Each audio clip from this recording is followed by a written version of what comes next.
Assalamualaikum warahmatullahi wabarakatuh. Perkenalkan, nama saya Happy Yunisa Putri, NIM 1121183000007 dari kelas 4 KPGMI. Pada kesempatan kali ini saya akan membahas materi-materi yang saya sudah pelajari dari kelompok 1 hingga kelompok 12. Materi-materi yang kita bahas itu, yang pertama itu ada kata benda, yang kedua itu identitas diri, yang ketiga itu kalimat sapaan, keempat dialog, epilog, prolog, yang kelima itu membaca petunjuk, keenam membaca puisi dan membaca teks, yang ketujuh menulis tegak bersambung, ke-8 keringkasan, dan ke-9 prafase, ke-10 surat resmi dan surat pribadi, yang ke-11 itu formulir dan kwitansi, yang ke-12 itu ada naskah pidato. Pertama itu kita akan membahas tentang kata benda. Kata benda di sini ada menjelaskan definisi kata benda, karakteristik kata benda, dan jenis-jenis kata benda. Definisi kata benda.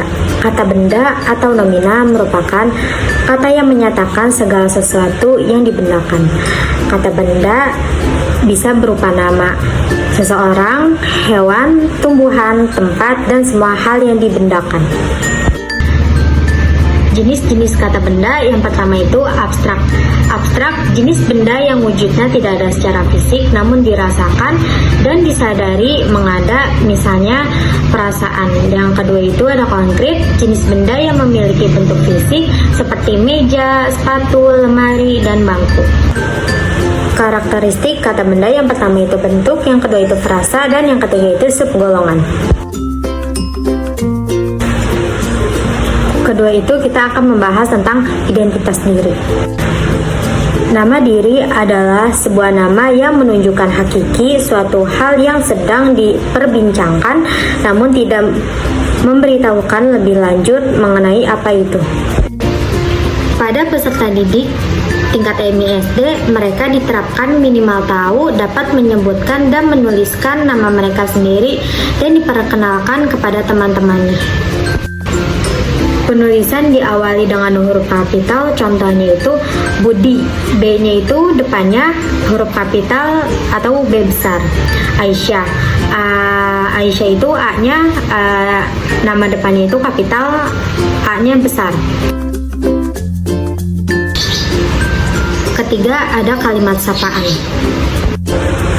Menurut Kamus Besar Bahasa Indonesia atau KBBI, sapaan adalah ajakan untuk bercakap, teguran, dan ucapan.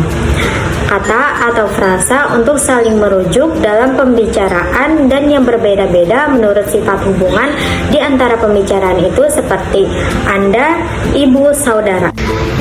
Fungsi kata benda itu ada dua. Yang pertama itu fungsi konatif, yang kedua itu fungsi fatis.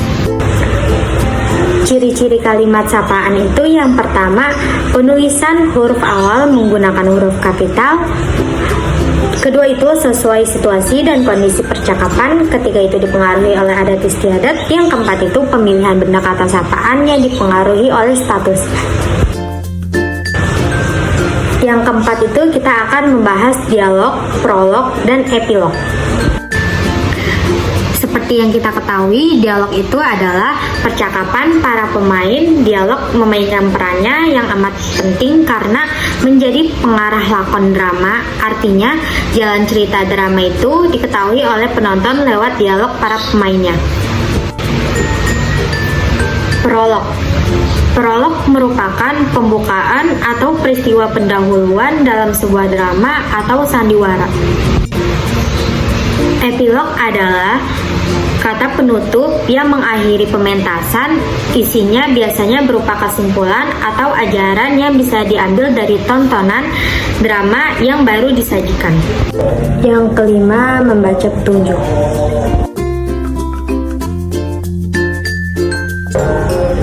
Definisi membaca petunjuk.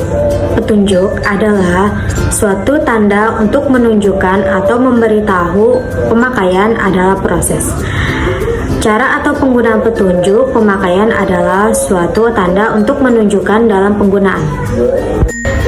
Syarat-syarat menjadi pembaca yang baik. Yang pertama itu membaca yang baik, tahu mengapa dia membaca. Yang kedua itu membaca yang baik, memahami apa yang dibaca. Yang ketiga itu pembaca yang baik harus menguasai kecepatan membaca. Yang keempat, membaca yang baik harus mengenal media cetak. Nah, di sini itu ada contoh wacana atau teks untuk membaca petunjuk. Di sini itu ada contoh teks untuk membaca petunjuk aturan pakai obat. Indikasi untuk menurunkan panas disebabkan batuk pilek dan influenza. Aturan pakai diberikan sesudah makan 0-2 tahun 3,5 sendok teh, 3-6 tahun 3 kali 1 sendok teh, dan simpan di tempat kering. Itu contoh dari teks untuk membaca petunjuk aturan pakai obat. Keenam itu kita akan membahas tentang membaca puisi, prosa, dan membaca teks. Puisi menurut Herman Waluyo ialah karya sastra tertulis yang paling awal ditulis oleh manusia. Prosa menurut Kamus Besar Bahasa Indonesia atau KBBI, arti kata prosa adalah karangan bebas atau tidak terkait kaidah yang terdapat dalam puisi. Teks membaca pada hakikatnya suatu kegiatan yang melibatkan aktivitas visual, berpikir psikolinguistik, metakognitif, dan gerak lisan. Yang ketujuh itu kita membahas tentang menulis tegak bersambung. Pengertian menulis tegak bersambung. Febriani 2013 menjelaskan bahwa menulis tegak bersambung merupakan kegiatan merangkaikan huruf demi huruf dengan memperhatikan bentuk huruf tegak bersambung. Langkah-langkah menulis tegak bersambung. Yang pertama itu pastikan terlebih dahulu siswa atau anak menguasai huruf cetak. Yang kedua itu merangkai titik-titik yang nantinya apabila disambung akan membentuk abjad huruf tegak bersambung. Yang ketiga itu memulai menulis dari huruf kecil. Yang keempat itu menulis huruf besar. Pentingnya menulis huruf tegak bersambung bagi anak itu, yang pertama, anak-anak pasti akan semakin terampil. Yang kedua itu koordinasi antara otak, syaraf sebaiknya dilatih sejak usia dini. Hal ini merangsang perkembangan gerak motorik oleh tubuh manusia. Yang ketiga itu membentuk karakter anak karena dalam menulis memerlukan latih ketelatenan, konsentrasi, dan kerapihan. Yang kedelapan itu kita akan membahas ringkasan.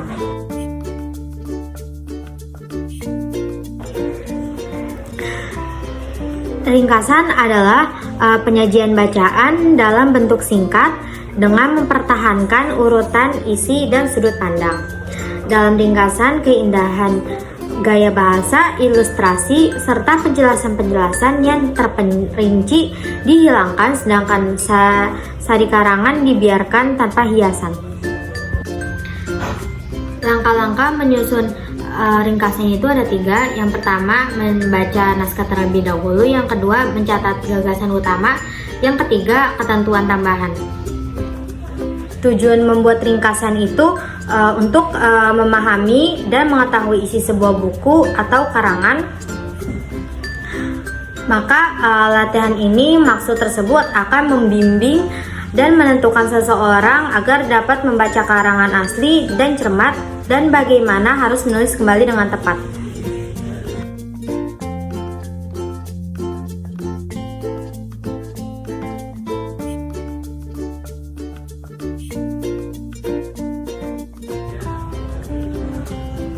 Yang ke-9 itu kita akan membahas tentang prafase.